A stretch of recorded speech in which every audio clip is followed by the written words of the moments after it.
వీక్షిస్తున్న తెలుగు ప్రేక్షకులందరికీ నమస్కారం. అయితే తల్లికి వందనానికి సంబంధించిన పథకంపై ఇప్పుడిప్పుడే కొన్ని వివరాలు అయితే రావడం జరిగింది. స్కిప్ చేయకుండా చివరి దాకా చూసినట్లయితే పూర్తిగా ఇన్ఫర్మేషన్ మీకు అర్థమవుతుంది. ఇక లేట్ చేయకుండా స్టార్ట్ చేద్దాం. వీడియోని లైక్ అండ్ షేర్ చేయడం మాత్రం మర్చిపోకండి.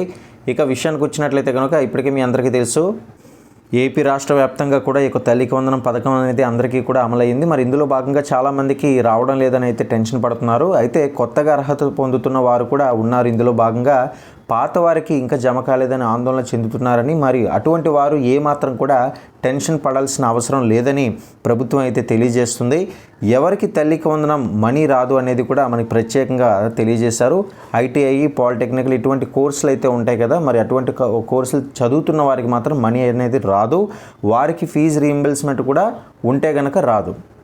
ఇక ఆదాయపు పన్ను చెల్లించే కుటుంబాలకు మనీ కూడా రాదు. ఇటువంటి వారికి కూడా ఈ పథకం అనేది ఎలిజిబిలిటీ అనేది ఉండదు. ఇక ప్రభుత్వ ఉద్యోగులకు మనీ అనేది రాదు. అది ఈ విషయాలన్నీ తెలిసిందే కదా. అయితే పారిశుద్ధ్య కార్మికులు, అంగన్వాడీలకు మాత్రం వర్తిస్తుంది.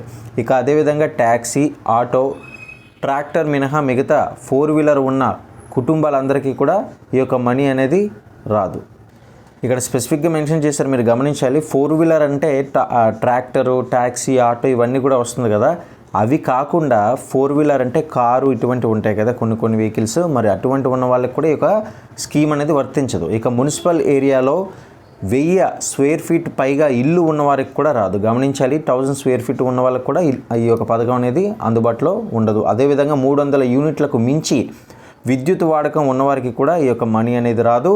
అదేవిధంగా 3 ఎకరాల మరి వెట్ ల్యాండ్ చూసినట్లయితే కనుక 10 ఎకరాల డ్రై ల్యాండ్ ఉన్నవారికి కూడా ఈ మనీ అనేది రాదు. అంటే వెట్ ల్యాండ్ అనేది మీరు గమనించాలి, 3 ఎకరాల వెట్ ల్యాండ్, అదేవిధంగా డ్రై ల్యాండ్ వచ్చేసి మనకి 10 ఎకరాలు అయితే ఉండాలి.